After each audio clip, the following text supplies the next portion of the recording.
یہ آف شور کمپنیاں میں نے سنی تھی پولیٹیشینس کی، لیڈرز کی، فلانوں کی، یہ سر یہ ریلیشن شپ میں میاں بیوی میں آف شور کمپنی کا اثر جو بیوی ہوتی ہے تو اس کو تو آپ نے ٹیکس ادا کرنا ہوتا ہے نا، کیونکہ ٹیکس سے جس طرح ملک کا نظام ٹیکس سے چلتا ہے تو گھر کا نظام بھی تو ٹیکس سے چلتا ہے نا، یعنی اس کو پیمنٹ گھر کی کموڈیٹیز، یہ وہ گروسریز، ہاں ان کا خیال. اچھا جیسے اگر آپ اپنے ملک میں سرمایہ کاری کرتے ہیں، بزنس کرتے ہیں تو اس پہ آپ کو ٹیکس دینا پڑتا ہے، لیکن اگر آپ کی آف شور کمپنی ہے تو ادھر کوئی ٹیکس نہیں دینا پڑتا. تو بندہ بھی جب شادی ہو جاتی ہے اور وہ آف شور کمپنی ہوتی ہے جہاں کوئی ٹیکس بھی نہیں دینا پڑتا تو وہ ادھر بزی ہو سکتا ہے. تو بیویوں کو پتہ رکھنا چاہیے.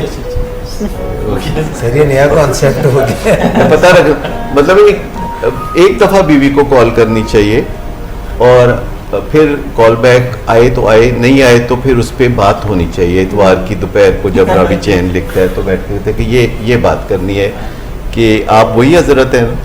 لیکن کئی دفعہ خواتین جو ہیں وہ اپنی جب خاوند سے پوچھتی ہیں کہ آپ دیر سے کیوں آئے ہیں تو وہ کہتی ہیں کہ تم کون ہوتی ہو مجھے پوچھنے والی کہ میں دیر سے کیوں آیا ہوں. ان کے پاس جواب بھی نہیں ہوتا. تو یہ وہ خاتون کہتی ہے اچھا ایسے دیکھ، حالانکہ اس کو بتانا چاہیے کہ میں وہی ہوں جس کو 250 بندہ لے کے آپ یہاں نہیں آئے تھے، یاد نہیں؟ اب بتاتے ہیں اسے کچھ تھوڑا بہت اشارے دیتے ہیں کہ وہ یہ ہوا تھا، وہ ہوا تھا، فلاں واقعہ ہوا تھا، میں وہی ہوں. ہو گیا. ہاں تو اس میں بات یہ ہے کہ we teach people how to treat us. اگر ہم کال بیک کا ویٹ کرنے کی بجائے فٹافٹ خود ہی کرنے لگ جائیں گے تو دوست احباب میں بھی آپ اس پروٹوکول کا خیال رکھتے ہیں کہ اگر آپ کے کسی دوست نے، جیسے فرض کریں ایک ڈاکٹر ہے تو اس کو کال آتی ہے اس کے ہسپتال سے اور وہ کال بیک نہیں کرتا، کسی وجہ سے اٹھا بھی نہیں سکا، پھر کال بیک بھی نہیں کرتا اور بعد میں رابطہ ہوتا ہے تو کہتا ہے وہ آپ کی کال آئی تھی، کیا بات تھی، مجھے بتائیں کیا حکم ہے میرا. کہتے ہیں پیشنٹ تو جا چکے تھے.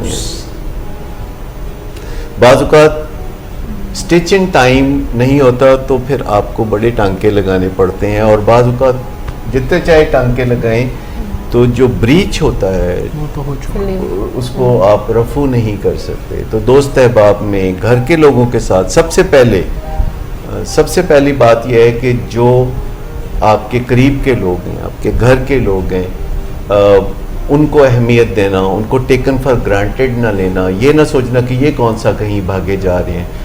تو جب آپ ان ویلیوز کے ساتھ زندگی میں چل رہے ہوتے ہیں تو یہ نوبت ہی نہیں آتی کہ کوئی ہاتھا پائی ہوگی یا ڈسرپٹیو بیہیویئر ہوگا. جب تھوڑے کو زیادہ سمجھیں گے، اسمال پکچر کو بگ پکچر کا تصور دیں گے تو پھر جب چھوٹے داغ کو آپ بڑا داغ سمجھیں گے تو پھر آپ اپنی زندگی کو ڈی ٹریک ہونے سے بچا سکتے ہیں.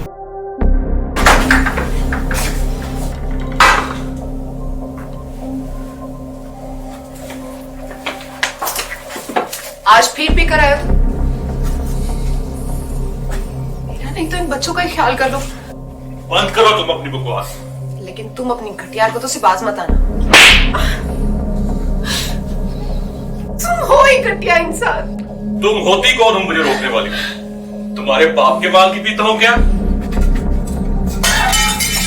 شراب نوشی کی وجہ کردار کی خرابی نہیں، موڈ کی خرابی ہے. شراب نوشی کبھی بھی نشے کی بیماری میں بدل سکتی ہے. نشے کی بیماری ہر سٹیج پر قابل علاج ہے. مدد حاصل کیجیے کیونکہ وہ ایسا نہیں کرے گا. ولنگ ویز سے مدد حاصل کیجیے، کہیں سے بھی مدد حاصل کیجیے، لیکن فوری مدد حاصل کیجیے. جس معجزے کے انتظار میں آپ نے بہت دیر کر دی اب وہ دستک دے رہا ہے. مدد حاصل کیجیے، مدد حاصل کیجیے، مدد حاصل کیجیے.